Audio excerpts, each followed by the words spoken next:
오늘 이 본문은 저희가 매일 성경을 통해서 매주마다 같은 본문으로 저희 구역들이 모임을 하고 있잖아요.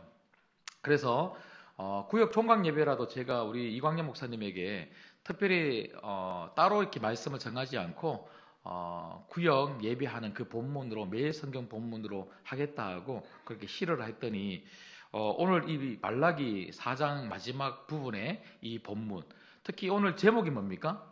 크고 두려운 여호와의 날. 크고 두려운 여호와의 날. 그래서 이걸 그 주보에 싣고는요, 이렇게 목사님들이 걱정을 하세요. 목사님, 구역 종강 예배 참으로 기쁘고 이렇게 행복한 수요 기도회에 크고 두려운 날 저 제목으로 이렇게 해도 되겠습니까? 이렇게 이야기를 하길래 살짝 저도 해필 또 오늘 구역 종강 예배를 하는데 주제가 제목이 왜 이럴까 그런 생각이 들었어요. 그런데 분명히 하나님의 뜻이 있겠지 하고 괜찮다 하고 이 본문으로 그대로 가겠다 하고 제가 이제 말씀을 준비했는데요. 역시나 오늘 말씀을 준비하다가 보니까 하나님이 왜 이 마지막 구역 종강 예배에 이 말라기에서 말씀을 통해서 우리에게 말씀을 듣게 하시고 그리고 함께 수요 기도에 종강 예배로 모이게 하셨는지를 좀 알게 되었습니다. 오늘 이 말라기 마지막 4장의 말씀을 통하여 하나님이 나와 우리 구역, 우리 교회에게 주시는 말씀에 좀 집중하는 그런 시간이 되면 좋겠습니다. 여러분 잘 아시는 것처럼 말라기는요, 구약 성경의 제일 마지막 부분에 위치해 있죠. 말라기의 전체 주제를 한 단어로 요약하자면요, 영적 침체입니다. 영적 침체. 영적 침체에 빠져 있는 이스라엘 공동체, 그 백성들에게 다시 돌아오라고 하는 메시지가 바로 말라기서죠. 그럼 여러분, 왜 영적 침체가 올까요? 성도들에게 영적 침체는 언제 옵니까? 우리가 육체적으로는요, 침체가 언제 오죠? 열심히 뭔가 에너지를 썼을 때, 아니면 어떤 문제가 생겼을 때, 힘들 때, 복잡할 때, 다양한 이유로 그런 침체가 오지만 영적 침체의 그 본질, 여러 가지 이유로 영적 침체가 오는 것 같지만 그 본질은요, 한마디로 이야기하면 초점의 상실입니다. 초점의 상실.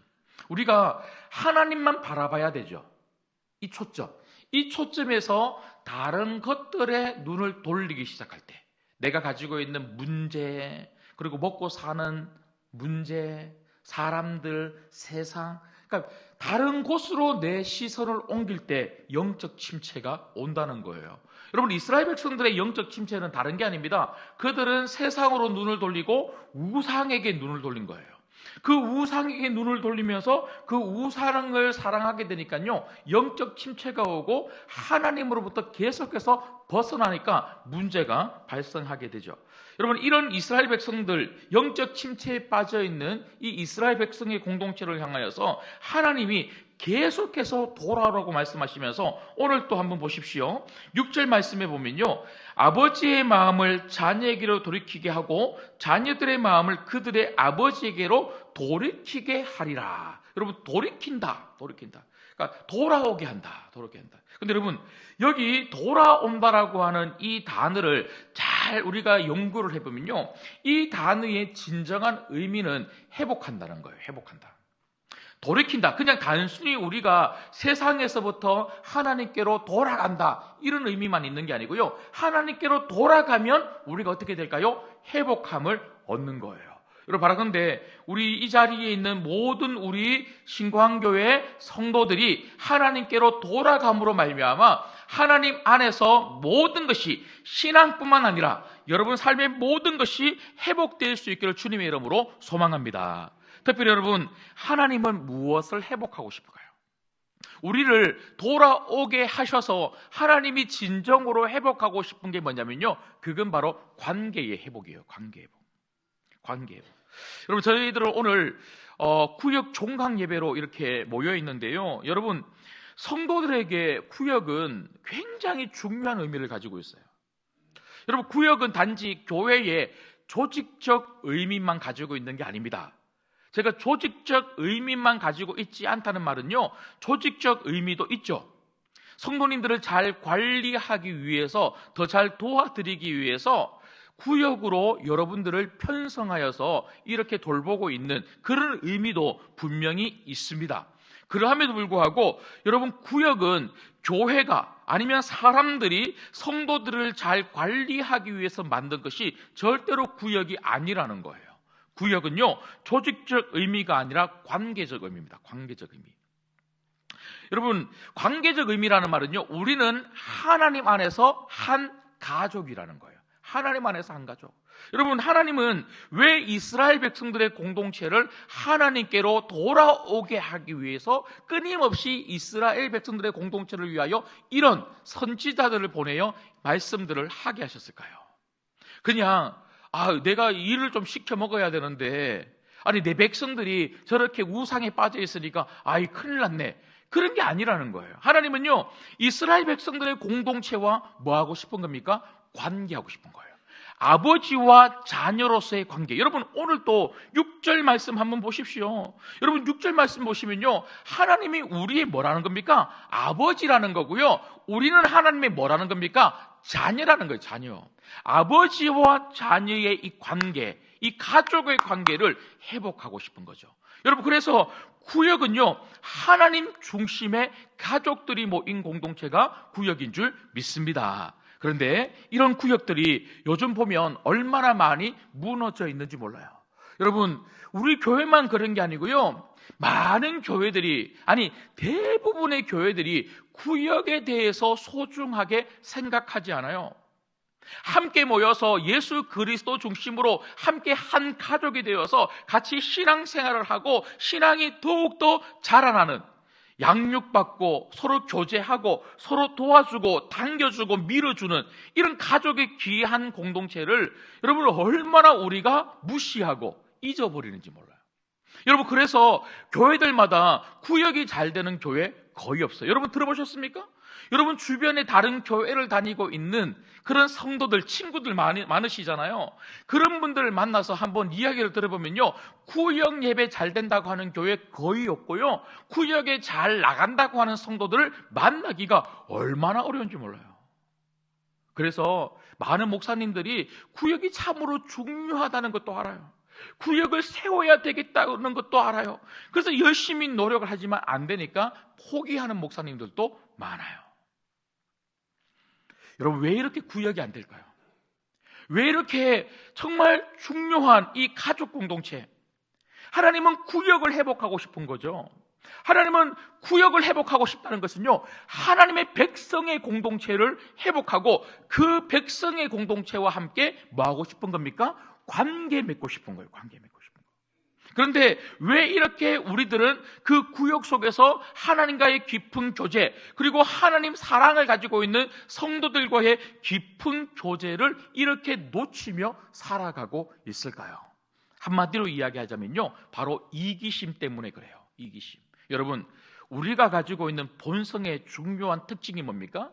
우리가 타락한 본성, 우리가 입에 늘 달고 사는 말이 타락한 본성, 이런 말을 하잖아요. 여러분, 우리 안에 있는 이 타락한 본성의 진정한 그 의미가 뭡니까? 자기 욕심, 이기심이에요. 이기심. 자기 중심성. 여러분, 그러다 보니까요, 자기 중심성을 가지고 우리는 늘 언제나 뭘 따집니까? 내게 유익한가? 여러분, 세상 사람들 한번 보십시오. 자기한테 유익하지 않으면요, 일 안 해요. 자기한테 유익하지 않으면 그곳에 가지를 않아요. 요즘 보십시오. 얼마나 사람들이 이기적이에요. 우리가 이기적이라는 게 뭐예요? 이기심을 가지고 이기적이라는 것은요, 내한테 유익이 되면 만나겠다는 거고요, 내한테 유익이 안 되면 안 만나겠다는 거예요. 나한테 유익이 되면 그곳에 가겠다는 거고요, 나한테 유익이 안 되면 안 가겠다는 거예요. 여러분, 이스라엘 백성들의 영적 침체가 왜 왔다고요? 하나님으로부터 세상으로 눈을 돌리기 시작했다고 제가 방금 말씀드렸잖아요. 왜 그렇게 눈을 돌릴까요? 하나님이 유익이 안 된다는 거예요. 내가 아무리 기도하고 아무리 예배를 드리고 아무리 내가 제사를 드리는데 하나님 도와준 게 뭐 있어요? 여러분, 우리 침체 한번 생각해요. 침체. 여러분, 언제 우리가 침체 옵니까? 열심히 교회를 다니고 열심히 기도했는데, 그런데 일이 안 될 때. 여러분, 우리 주변 아이들 한번 보십시오. 아이들 보면요, 아이들은 굉장히 정직하게 이야기해요. 내가 열심히 공부했는데 하나님이 나를 안 도와주셔서 반에서 1등 못했어. 대학교 뚝 떨어졌어. 나 교회 안 다녀.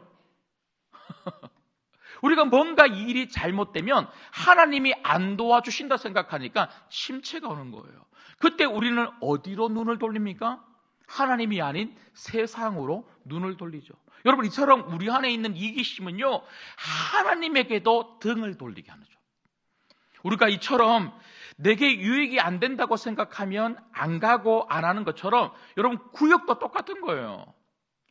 우리가 구역 왜 안 갑니까? 가봐야 내게 별로 도움이 안 돼. 별로 내게 유익이 없어. 이익이 없어. 이익이 있는 돈 벌러 가는, 돈 벌러. 구역보다 세상에서 친구 만나면 더 재밌는 거예요. 구역보다 돈 버는 재미가 더 좋은 거예요. 구역보다 다른 것 하면 더 신나고 더 에너지를 얻고, 구역에 가면 에너지를 뺏기는데 세상에 나가서 다른 걸 하면 더 에너지를 얻으니까 내게 더 에너지를 주는 곳에 가고 싶다는 거죠.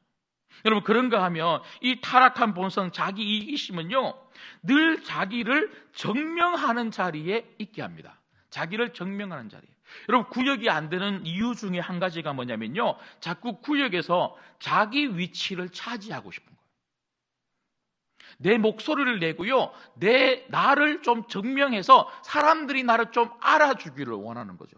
여러분, 그러니까 구역 안에서 사람들끼리 서로 자기 목소리를 내고 자기를 알아주기를 원하고 좀 내 말을 안 들어주면요, 어떻게 합니까?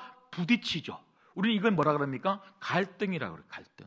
여러분, 세상은요, 갈등이 얼마나 많은지 몰라요. 우리 아까 권사님 기도하셨던 것처럼 좀 자기들이 좀 희생하고 좀 참고 국민을 위해서 그렇게 일을 하면 되는데, 여러분 한번 보십시오. 자꾸 싸우죠. 갈등은 싸우게 하거든요. 싸우는 이유가 뭘까요? 우위를 점하고 싶은 거예요. 여당도 여당의 우위를 점하고 싶은 거고요, 야당도 야당의 우위를 점하고 싶고. 제가 원고에 없는 말이라서 더 하면 안 될 것 같아요. 네, 진짜 여기까지 올라오는데요. 더 하면 안 될 것 같아요. 여러분, 우리 똑같아요. 내가 내 위치 차지하고 싶고, 나를 증명하고 싶고, 내 목소리를 내고 싶고, 내가 인정받고 싶고, 이러면요, 구역 공동체 안에서 끊임없이 우리는 갈등을 맺고 싸우는 거예요. 여러분, 한번 생각해 보십시오. 일주일 동안 세상이 그런 공동체인데, 갈등으로 가득하고 싸우는 공동체인데, 그곳에서 경쟁하면서 어떻게든지 이겨보려고 하는 사람들 속에서 부딪히면서 그렇게 살아가다가 구역 공동체에 오면요, 적어도 구역은 어떻게 돼야 돼요? 갈등, 싸움이 아니라 샬롬, 평강이 넘쳐야죠. 평강. 구역에 오기만 하면 서로 잘 왔다 그러고 사랑받고 칭찬받고 격려받고 박수받고 얼마나 힘이 나요. 근데 구역까지 와서 어떻게 합니까? 팽팽한 긴장감 속에서 저 사람이 이 말하면 나는 이 말을 해야지. 저 사람이 이런 옷을 입고 오면 나는 이런 옷을 입고 와야지. 서로 앉으려고 팽팽하게 그렇게 오면요, 구역에 오고 싶을까요? 에라이씨, 안 가! 이러고 그냥 구역을 몇 번 가다가 너무 막 긴장이 되고, 그리고 자꾸 싸우는 걸 보니까 나도 저 사람들처럼 싸울까 하고 구역을 안 가게 되는 그런 구역들이 많아요.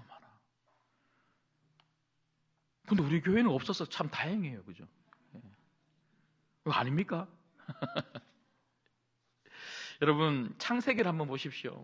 창세기를 보면요, 죄의 본질에 대해서, 그리고 그 죄의 결과에 대해서 너무나 잘 보여주잖아요. 창세기 3장. 죄의 본질이 뭐예요? 하나님 자리를 대신하고 싶은 거잖아요. 하나님 자리를 대신한다는 게 뭡니까? 교만이죠. 오늘 또 말씀 보십시오. 말씀의 교만. 어디 나옵니까? 1절에 나오죠. 만군의 여호와가 이르노라, 보라, 용광로 불같은 날이 이르리니 교만한 자와 악을 행하는 자. 그러니까 지금 하나님이 누구를 향하여 이런 심판의 메시지를 주고 있냐면요, 교만한 자. 죄의 본질은 교만이거든요. 교만은 뭡니까? 이기심이죠. 이기심. 여러분, 그런 이기심으로 자기 중심성으로 인간이 죄를 저지르니까요, 그 죄의 결과가 뭡니까? 아담과 하와의 관계에 금이 가기 시작하는 거예요. 하나님과의 관계에 금이 가기 시작하니까요, 아담과 하와의 이 관계에도 서로 핑계하며 니 때문에 그랬다, 너 때문에 그랬다 하고 서로 갈등을 맺게 되고요, 4장까지 나아가면 누구와의 관계에 갈등까지 옵니까? 자녀들과의 관계에 갈등이 오고 형제들끼리 싸워서 살인까지 저지르게 되죠. 여러분, 이처럼 죄는요, 관계를 깨뜨리는 거예요. 죄는 관계를 깨뜨립니다. 하나님 백성의 공동체에 이렇게 죄가 들어와서 우상을 섬기기 시작하니까요, 하나님과의 관계가 깨어졌고요, 그리고 자기들끼리의 관계도 깨어지고요, 가정도 깨어지고 사회도 깨어지고 공동체도 깨어지는 엄청난 관계의 깨어짐이 그렇게 이스라엘 백성 공동체에 찾아왔죠. 그럼 마르틴 부버라고 하는 아주 유명한 분이 계세요. 마르틴 부버. 이스라엘 종교 철학과 교수입니다. 이스라엘 종교 철학 교수인데요. 이 사람은 심리학자는 아닌데 이 사람이 말한 그 이론이 심리학계에 굉장히 큰 영향을 주었어요. 이분이 말하고 있는 게 뭐냐면요, 관계에는 두 가지가 있다. 관계 두 가지. 하나는 나와 너의 관계가 있고 또 하나는 나와 그의 관계가 있다는 거예요. 나와 너의 관계는요, 뭐냐면 나도 중요하고 너도 중요하다. 그러니까 서로 존중해가면서 나와 너의 이런 깊은 대화 속에서 좋은 행복한 관계를 맺는다는 거예요. 우리 그렇지 않습니까? 예. 그런데 나와 그의 관계는요, 끊임없는 자기 중심성과 이기심을 가지고요, 모든 관계를 그로 그냥 둔다는 거죠. 그러다 보니까요, 어떤 모든 관계를 나의 이익이나 아니면 내가 생각하는 관계 속에서 적당하게 맺어가면서 내가 원하는 관계로 끌어오려고 하는 거죠. 그러니까 이게 관계가 안 되는 거예요. 여러분, 우리가 그렇지 않습니까? 대체로 우리의 관계라는 것이 나와 너의 관계가 아니고요, 나와 그의 관계 때문에 관계가 제대로 안 세워지는 경우가 얼마나 많은지 몰라요. 여러분, 그래서 우리는요, 결국 죄의 문제 때문에 나와 너의 관계를 맺어가기보다는 나와 그의 관계, 나 중심적인 관계로 사람들을 이용하고 사람들을 끌어당기고 나에게 유익이 안 되면 버렸다가 나에게 이익이 되면 또 끌어당겼다가 이렇게 해 가다가 보니까요, 관계 속에서 뭘 놓치고 있습니까? 행복을 누리지 못하는 거예요. 구역도 똑같아요. 구역도 나에게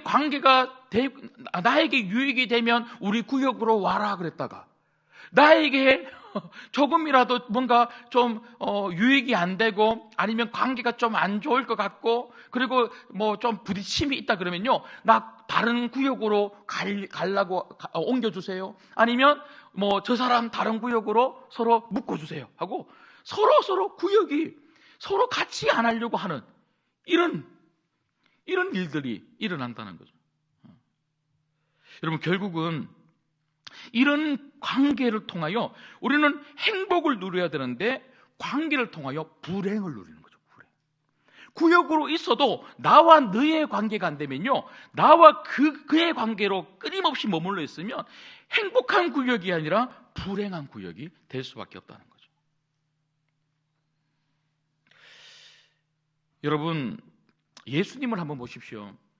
12월 달은 우리가 예수님이 오신 성탄의 계절이라고 하는데요, 예수님은 어떤 자들에게 와서 관계를 맺으셨습니까? 예수님에게 진짜 유익하고 아니면 예수님을 정말 사랑하고 예수님을 웃게 만들고 예수님을 너무너무 좋아하는 사람들 사이에 와서 나도 너 좋아하고 관계를 맺으셨습니까? 아닙니다.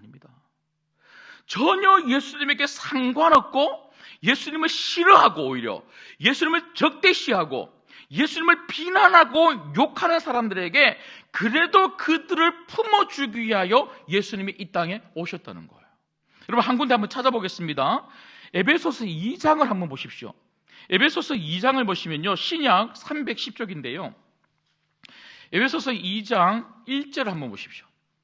신약 310쪽 에베소서 2장 1절.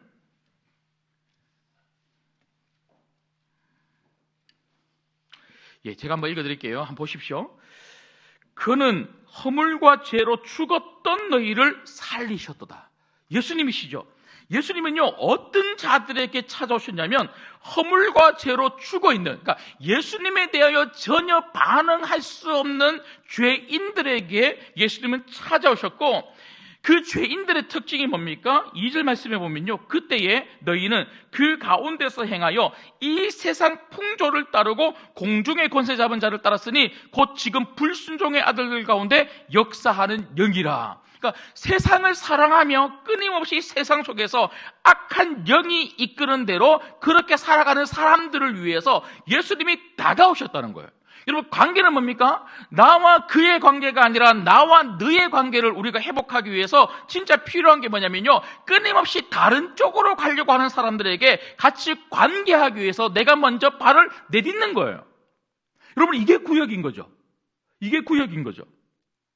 여러분, 모든 사람들이 서로 다가가지는 않습니다. 어떤 사람들은요, 자꾸 벗어나려고 하고요, 어떤 사람들은 안 모이려고 하고요, 어떤 사람들은 자꾸 떠나려고 하죠. 하지만 다 떠나려고 하려고 하는 그 관계 속에서도 다가가려고 하는 믿음의 사람들이 있더라는 거죠. 여러분, 저는 오늘 여기 앉아있는 여러분들이 그런 분들 되시기를 주님의 이름으로 축복합니다. 그래야 공동체가 되는 거예요. 그래야 공동체가 되는 거예요. 우리 예수님이 그걸 보여주셨어요.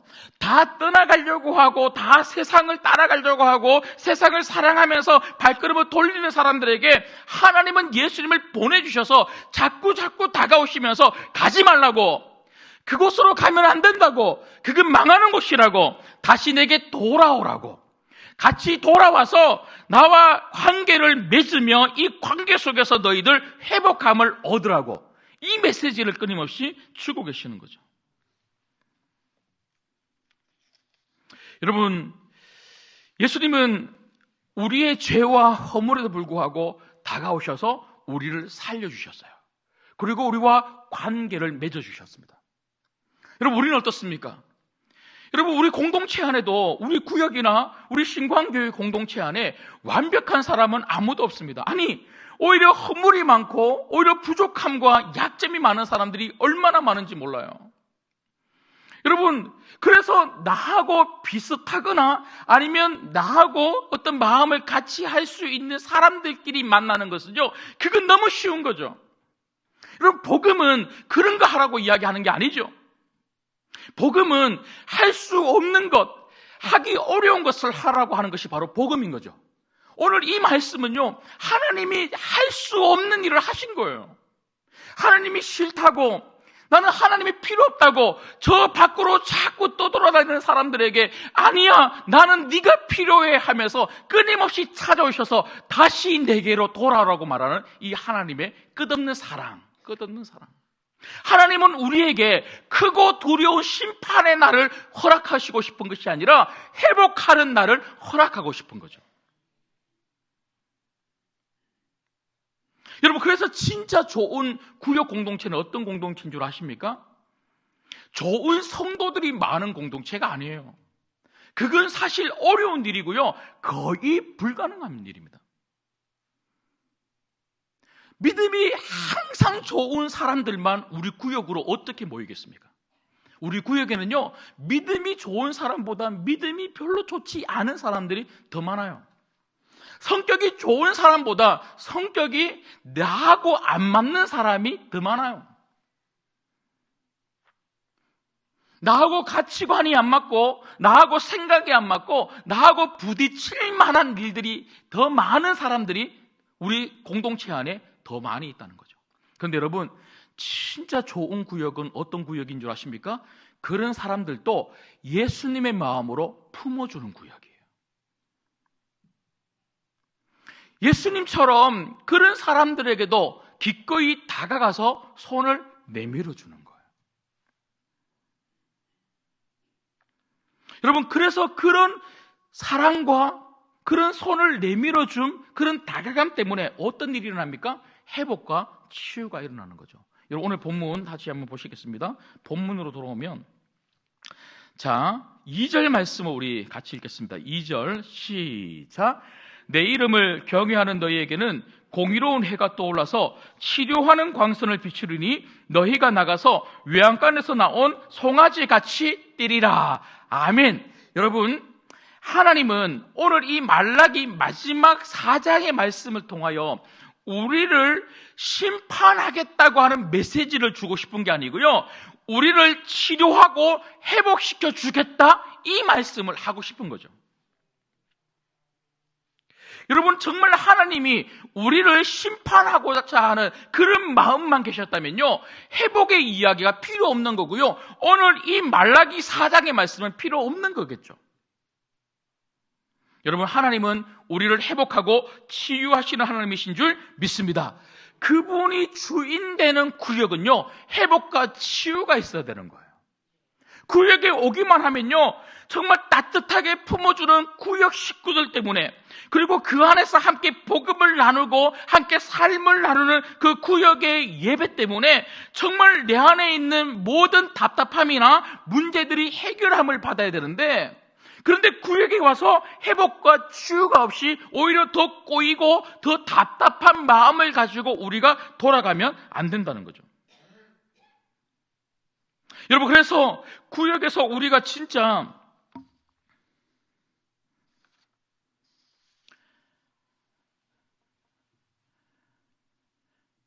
경험해야 되는 것은 이런 회복과 치유를 줄 수 있는 예수님을 소개하는 리더들입니다. 리더들. 여러분, 저는 오늘 이 자리에 구역자님들이 참 많이 계시기 때문에 우리 구역자님들에게 꼭 부탁하고 싶은 게 바로 6절 말씀이에요. 6절 말씀만 보시겠습니다. 6절 말씀 보시면요, 보십시오. 5절에 이렇게 이야기하고 있죠. 보라, 여호와의 크고 두려운 날이 이르기 전에 내가 선지자 엘리야를 너희에게 보내리니. 그러니까 이게 하나님 마음이에요. 하나님 마음. 하나님은요, 크고 두려운 날, 심판의 날이 온다는 거죠. 심판의 날이 오기 전에 지금 뭐 하고 싶은 겁니까? 이스라엘 백성들의 공동체를 회복시키고 싶은 거죠. 근데 이 회복을 위해서 지금 누가 필요한 것입니까? 이 회복을 전달할 메신저가 필요한 거죠. 그 사람이 바로 엘리야와 같은 선지자들이었죠. 선지자. 그래서 그 엘리야가 한 일이 뭡니까? 6절 말씀, 아버지의 마음을 자녀에게로 돌이키고 자녀들의 마음을 그들의 아버지에게로 돌이키게 하는 거. 회복이죠, 회복. 회복을 전하는 사람, 샬롬을 이야기하는 사람.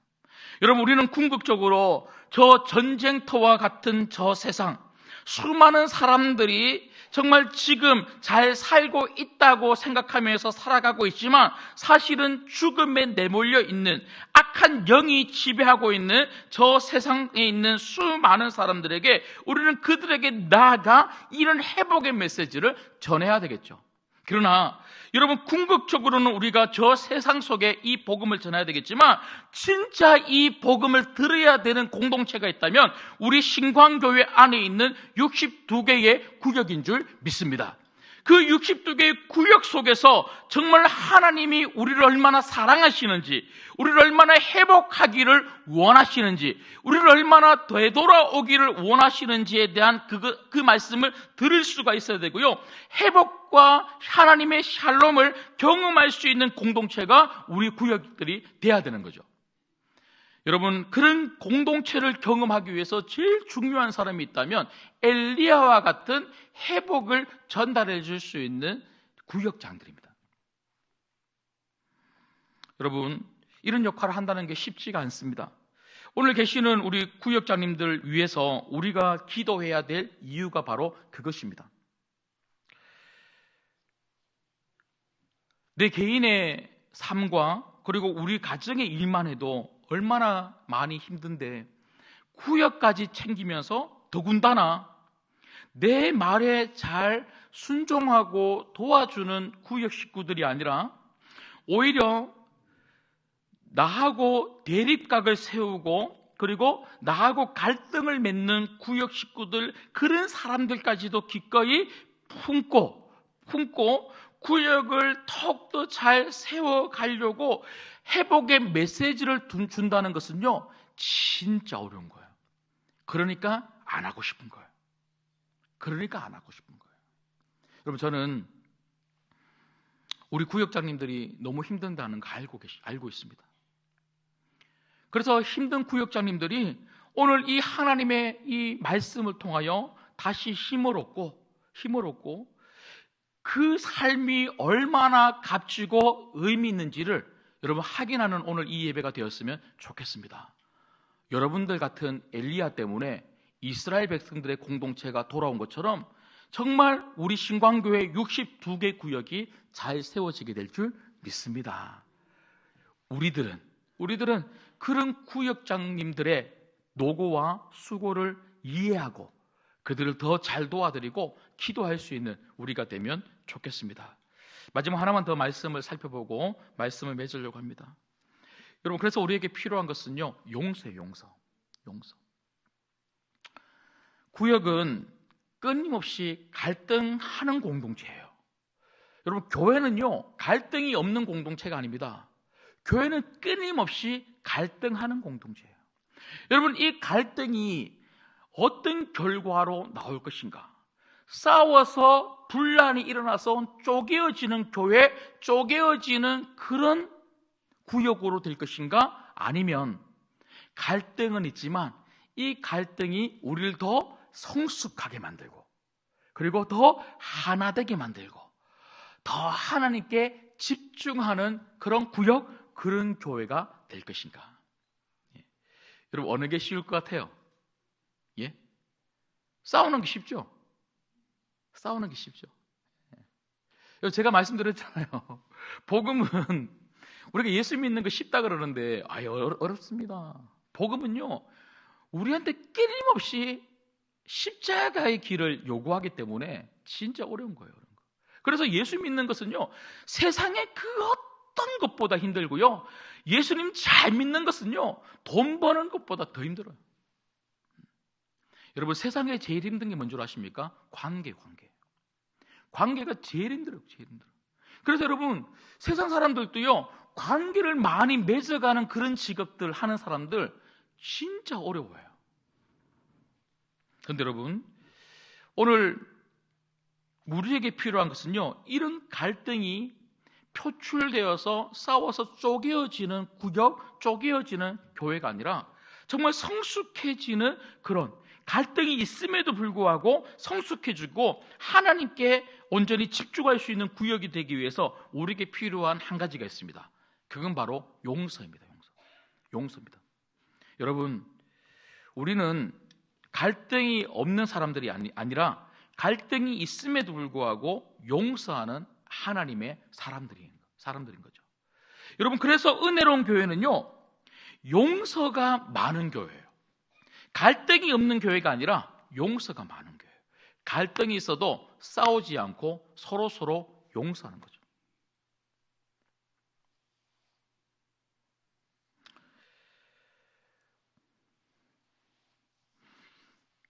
제가 목회를 수십 년 하면서 얼마나 많은 구역들을 제가 경험해 봤겠습니까?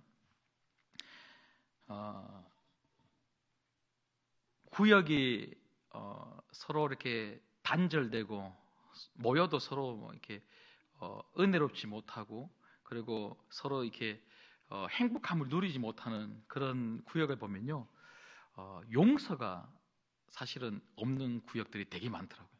용서. 근데 용서는 누가 하는 줄 아십니까?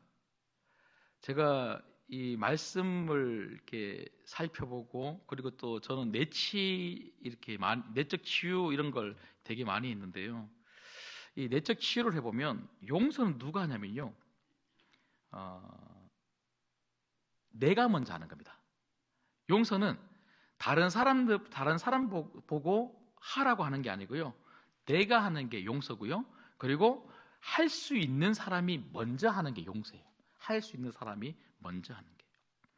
여러분, 예수님도 우리는 예수님에게 다가갈 수 없는 사람들이잖아요. 그렇기 때문에 예수님이 먼저 용서해 주신 거예요. 용서. 내가 먼저 해야 되고 할 수 있는 사람이 먼저 해야 되죠. 여러분, 용서하는 사람이 신앙 좋은 사람이에요. 용서하는 사람이 진짜 성숙한 사람이에요. 아이들은요, 먼저 용서 못합니다. 네가 내한테 사과 안 하면 나는 죽어도 용서 못해. 이게 우리 마음이에요. 이게 우리 마음이에요. 여러분, 그러면요, 서로 그러고 있으면 제가 지난번에 몇 주 전에 그런 말 들었는데요. 제가 인천 신학교에서 그런 말 했나? 어디서 그런 말 했더라? 그렇게 하면요, 천국 가서 한 사람은 저기 있고 한 사람은 저기 있고, 천국 가서도 그렇게 하고 있으면 예수님이 찾아옵니다. 여러분, 사랑의 또 다른 이름은요, 용서이고 희생입니다. 이게 예수님이 우리에게 보여주신 거예요. 이게 예수님의 메시지예요. 사랑의 또 다른 이름은 용서이고 희생입니다. 여러분, 내가 누군가를 사랑한다고 하는데 용서가 없고, 우리 공동체를 사랑하고 우리 구역을 사랑한다고 하는데 희생이 없으면 사랑이 없는 거죠. 사랑은 밥 잘 사주는 것도 아니고요, 사랑은 구역 예배 인도하면서 사랑합니다라고 그렇게 많이 말하는 것도 아니고요, 사랑은 정말 나를 힘들게 하는 사람, 우리 구역을 힘들게 하는 사람 용서하고 그 사람을 위해서 희생하는 겁니다. 그런 사람들을 통하여 하나님은 구역의 열매를 맺어가시고요, 교회 공동체의 열매를 맺어가십니다. 여러분, 저는 우리 모든 신광교회 성도님들이 다 이렇게 했으면 좋겠지만, 그러나 처음부터 그렇게 되지는 않습니다. 할 수 있는 분들부터 했으면 좋겠습니다. 할 수 있는 성숙한 믿음의 사람들부터 먼저 용서하고 희생하기 시작하면요, 예수님의 용서와 희생, 자기 비움과 자기 죽음으로 말미암아 공동체를 살려내시고 주님의 몸된 교회를 세우셨던 것처럼, 우리가 그 본을 따라서 우리가 용서하고 희생하면 반드시 여러분 구역이, 그리고 우리 신광교회가 더욱더 복된 그런 구역, 그런 교회가 되게 될 줄 믿습니다. 말씀을 맺겠습니다. 교회 공동체의 가장 큰 핵심은요, 구역이에요. 구역. 구역은 관계죠. 관계가 무너지면요, 모든 게 무너집니다. 관계가 안 좋으면요, 예배에 와도 은혜가 안 돼요. 관계가 안 좋으면요, 교회 와도 재미가 없어요. 행복하지 않아요. 여러분, 관계 안 좋으면요, 가정에 모십시오. 부부 관계가 안 좋고 자녀하고 관계 안 좋죠. 가정에 가면요, 가정이 지옥이에요. 여러분, 천국은 어떤 곳입니까? 그리스도 예수 안에서 서로 사랑하는 사이에 관계가 좋은 사람들끼리 모인 공동체가 바로 천국이에요. 천국.